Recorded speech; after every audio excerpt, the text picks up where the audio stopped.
You celebrate 75 years this year. What do you think about the coming 75? No, just kidding. But what do you think about the coming 5 years, for example, for American packaging and machinery industry? Well, 5 years nowadays is even a longer time horizon. I think things are changing quicker than that. So we tend to look, frankly, shorter term than that. Even as an association, our planning is in 2 to 3 year cycles for what we're trying to do for our members and look at the packaging business. I think the packaging business will continue to thrive and grow because, as we know, you need packaging and you need packaging machinery and packaging. So it'll evolve, though. I think you're going to see with the sustainability. I think that's short term, and not even short term. That is going to continue to be with us. The recycling, the sustainability.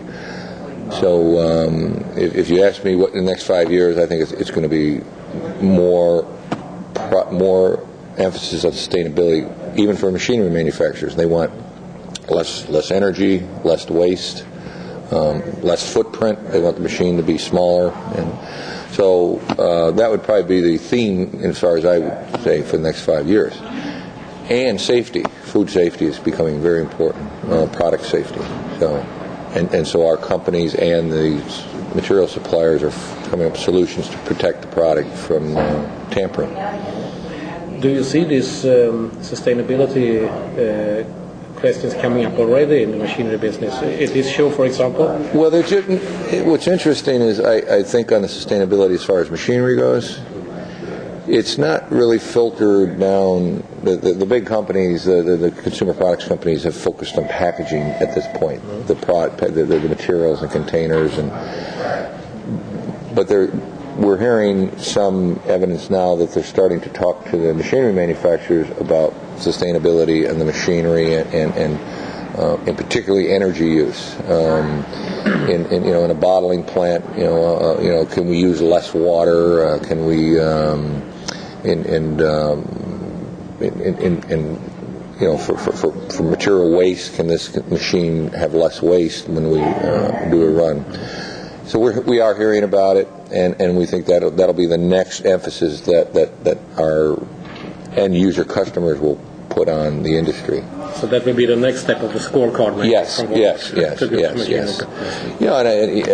what we're wondering is machinery manufacturers, like I think in Europe, there's some, I don't remember what it was called in the EU, you had to recycle the machine, the metal and everything. And we're not there yet, but I would assume at some point we would be. They're going to... But you also try to make this a sustainable show in a way, a green show. In what way can you say that this is a green show? Because I noticed that from some statements you have made that this is a green show. Well, the first thing we did is help identify those suppliers, exhibitors that had a sustainability solution. That was the logo, the green logo, to help the visitors identify very quickly which companies had a solution for sustainability. As a trade show organizer, we were trying to, and it's very difficult to do some of the practices of sustainability for the show, as far as and we've met with the building, the people that are about the recycling and so then when the show closes, all that carpet, that's all recyclable carpet. So a lot of times past it hadn't been. It just would go in the landfill.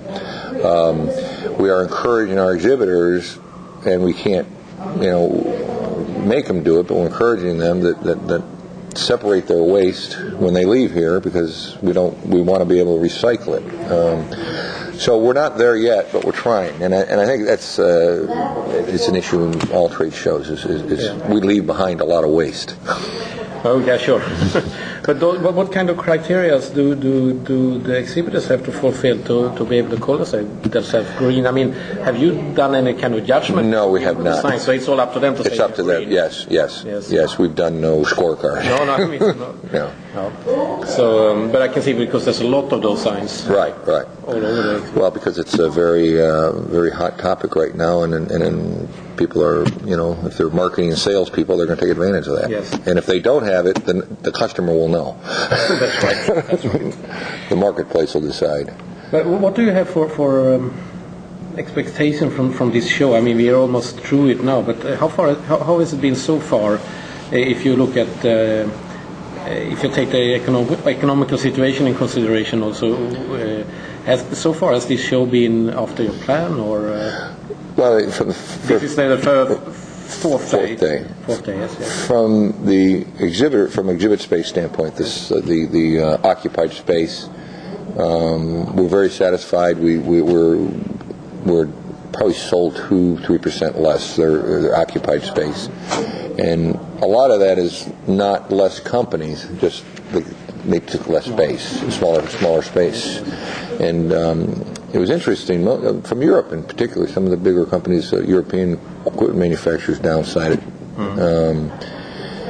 and from an attendance from the visitors, we did not expect to get what we had 2 years ago because of the economic condition. We did better than I expected. I think we will end up maybe 5% below our goal of 46,000 people, which to me that's a victory in this economy, because what's happening is a lot of these big companies are putting travel restrictions on their employees. And so instead of 10, 15 company people, there's 3 or 4.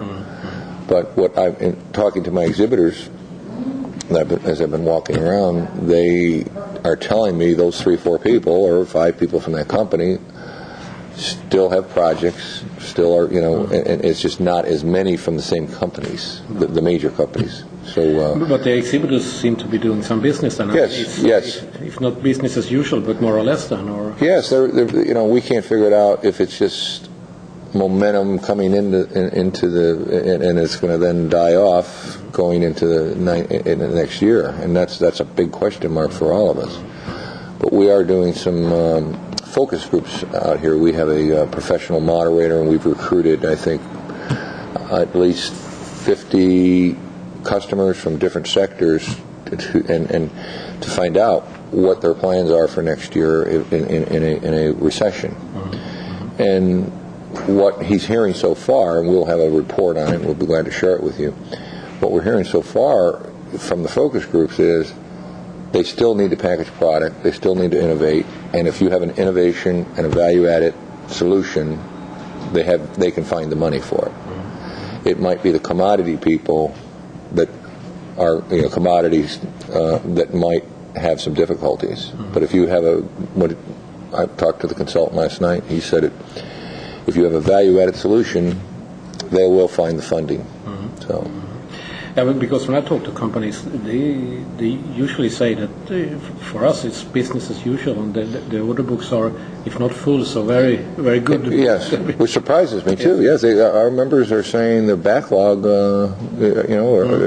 is very good, so they're comfortable going into next year that they have a backlog of business.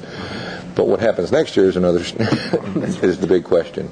But if you look in general at the American packaging machinery industry and its position on the global market, what can you say there? Because I heard some figures from Bosch 2 days ago saying that you have lost some market share on the global market.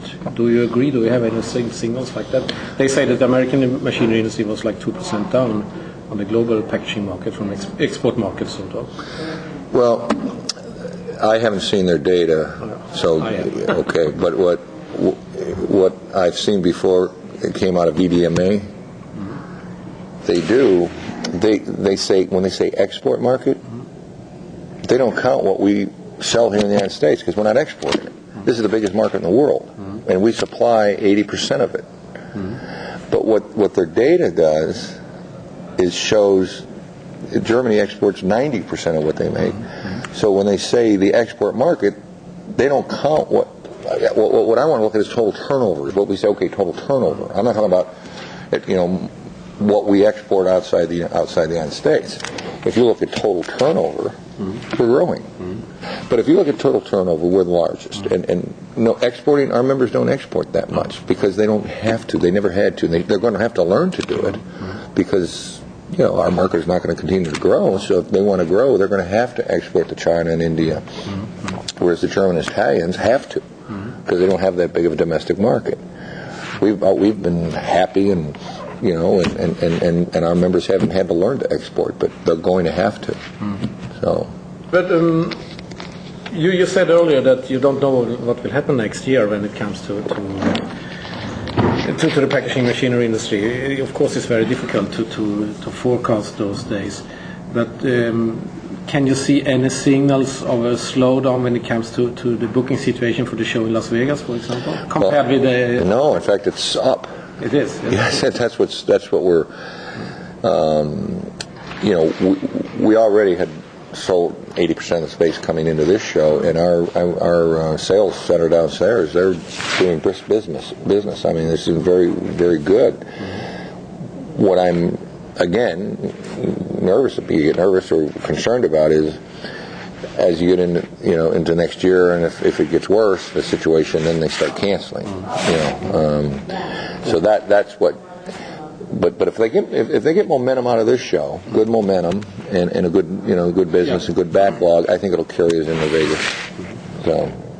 So right now we're optimistic about Vegas, and it'll be larger. Good luck with that. Yeah, I know. What else can you say about the American packaging machinery industry today? What is significant? I mean, what is coming? Is from a technical point of view, is it robotics or is it what is the thing that? Well, I think robotics is growing, continues to grow, and I think more sophisticated controls. For the obvious reasons, quicker changeover, more flexible machinery. So you're going to continue to see development of more controls. And the word used here, and if it translates, it's called mechatronics. In fact, we're supporting Purdue University with financially with a mechatronics. They're teaching a course in mechatronics for packaging equipment, and so it's going to be to have people that can develop that machinery that's going to be faster, more flexible, and robotics are going to be high on that list. But we're also seeing from a technical standpoint, but safety, both worker safety, meaning this machine's got to be safe, nobody get injured. And food safety, because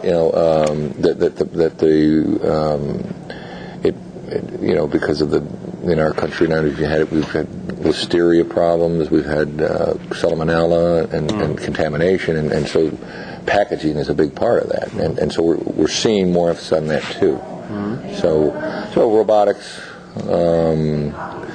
more electronics for controls, and safety of both the product and the employee. Okay.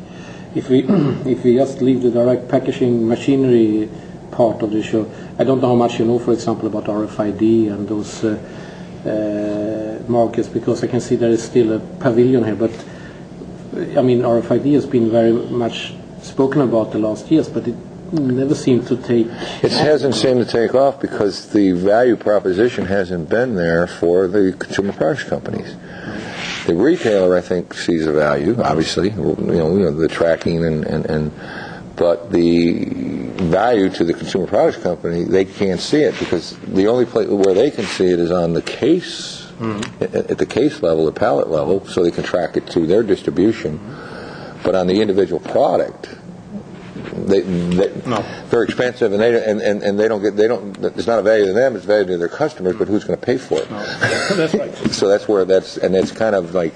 I remember when again Walmart said we're going to demand this, and it was a big deal, and said shockwaves through the packaging industry here, and it seems to have faded away. I think it's at the distribution level. I think it's being implemented. So yeah, sure. Okay. I think if there is there anything more, anything I forgot about that you'd like to add? Just say thank you for being here, Yes. and, Thank you very much. and appreciate your support. Yeah, nice to meet you. And Yes. that will stop here.